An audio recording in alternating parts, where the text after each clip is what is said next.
Hello there. How are you doing? And welcome to another episode of Security Nuggets podcast. My name is Arshley and I'm your host here, and welcome.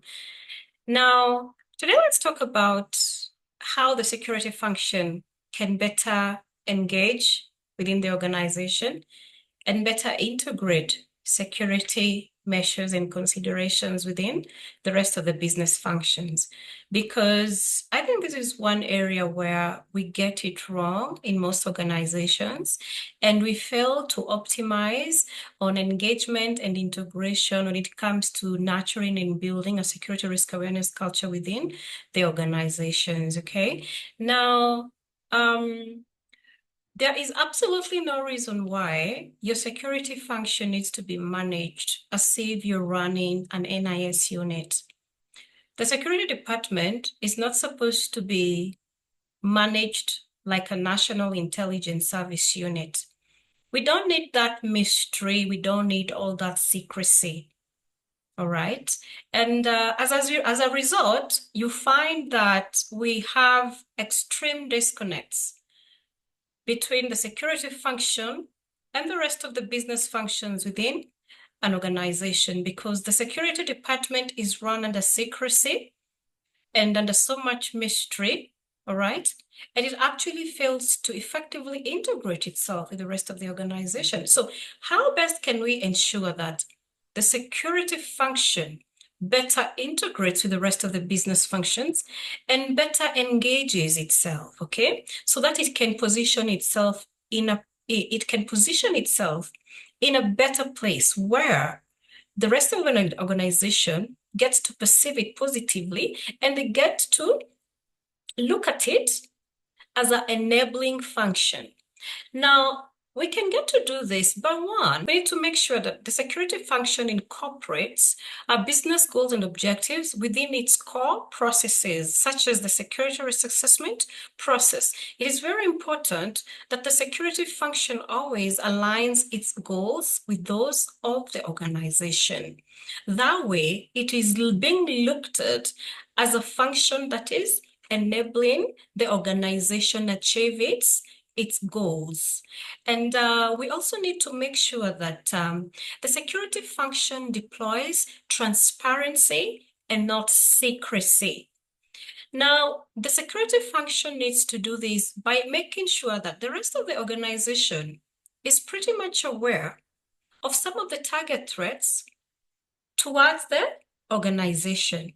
And they get to learn and understand how they can play a role in being part of the mitigation action plans, how each business function within the organization can collaborate with the security function just to make sure that the target threats aimed at an organization are mitigated appropriately. Now, the security function needs to make sure that it is not running its running its operations in isolation. It is not running its operations alone. Okay. Ultimately, security is not supposed to be a standalone process. It is not supposed to be done in isolation. The security function is supposed to collaborate with the rest of the business functions so that they can work together, all right? And they can get to see, where can we incorporate security considerations? Where can we incorporate security procedures so that we can get to mitigate against some of these threats and risks that may be targeted to the organization, okay? Remember, as a security function, without understanding what is going on in the rest of the organization, per function or per department, without knowing what processes or what procedures and operations are happening in those other departments, it becomes very difficult for you to be able to recommend security considerations. So yes, you need to engage with the rest of the business functions. You need to engage with the rest of the line managers so that you can get to understand, look, these are the operations. So we can, as a security function, we can bring in our expertise and get to recommend security considerations within those procedures and activities and so on and so forth, so that we can ultimately get to reduce on those risks and threats. And by so doing, we are ultimately helping the organization achieve its goals and objectives. Now, we also need to make sure that the security function is accessible to everybody. We need to make sure that at whatever time that an employee needs to access the security department, they can be able to do this. This is by call or by just making an in-person visit. Now, I see many organizations locating their security offices out of the organization premise offices. For instance, you walk into an organization and the security offices are at the back or at the farthest corner of the compound. Let's be real. This is what is happening in most organizations. The security function is so alienated and so isolated, and that automatically impacts on the perception the rest of the organization is having towards that particular security function. So we need to make sure that we are strategically locating the security offices in ideal locations. That way we can make them more welcoming and we can make them engage more with the rest of the organization employees, as opposed to having them locate at the farthest corner of the organization. I mean, that just sets you back. If the goal is to nurture a security risk awareness culture, that just sets you back in that goal. Now, we also need to make sure that in the spirit of making the security function accessible, we need to make sure that there's some sort of communication line that is available 24/7 when employees want to engage on matters related to security. They can be able to get someone at the end of the line. A security professional is on the other end, and they can be able to respond to them, all right? And they can be able to act on the information that they are getting. That way, the security function is accessible, all right? As opposed to a scenario where whenever we need to get a hold of the security department, we can't, because they don't have a line that is open 24/7. We can only get them at specific hours of the day, and they are not available after hours shift, and yet security is supposed to be ongoing through day and night. All right, because the protection measures you've put in place are running around the clock 24/7. Okay, so you need to have to make sure that the security function is accessible. All right, in terms of communication-wise, the rest of the organization can be able to access the security office communication-wise, whatever time, 24/7. And your location, or rather where your offices are welcoming. And they are strategically located. So we need to re-strategize that. If you're one of those organizations where you've kept your security office at the farthest corner of the compound, you need to rethink that. You need to re-strategize that. Because it's definitely not working towards that goal of you nurturing a security risk awareness culture. We also need to make sure that we are engaging employees by doing periodic surveys. We need to make sure we are doing surveys. Okay, we want to hear their feedback. What do they think about the security function? How are they rating the security function's performance? All right, because by hearing this feedback and by getting to see or read this feedback, then the security function is able to evaluate their performance, and it is able to make improvements where necessary.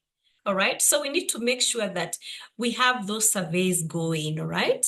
And we need to make sure that we are open to feedback so that we can improve on how we are delivering our security services to the rest of the organization. The rest of the organization is your clientele. Those are your clients. Your employees are your clients. So they need to rate your performance so that you can know which areas you need to improve on, all right?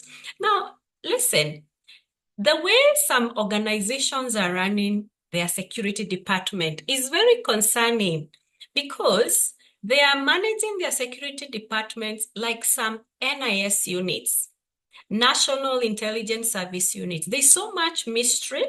There is so much secrecy. And what this has done is it has created extreme disconnects between the security function and the rest of the organization, all right? And with those disconnects, they come with their fair share of challenges. They come with their fair share of challenges. So we need to bridge those disconnects. We need to start engaging more as a security department. We need to start integrating more as a security department so that we can get to improve on our engagements and we can get to increase integration. And by so doing, we can get to enhance on the security risk awareness culture within the organizations. Now, remember, we've been engaging and talking about how best we can get to create a security risk awareness culture within our organizations by making our employees much more proactive in matter security. So by improving our engagement and by integrating more and better within the rest of the organizations, then we are bound to do just that, all right? So that's another strategy that is very, very important, all right? Now, what we need to be doing is we need to break down those attitudes. We need to make sure that the attitude that have been formed towards security as this thing that is isolated, as this thing that is mysterious, as this thing that is secret, we need to turn around. We need to turn that around, okay? And make security transparent, okay? Make security collaborative and more inclusive. Make security engaging and make security integratable with all the critical procedures and processes and operations within the organization. And then we can now start making that turnaround, okay?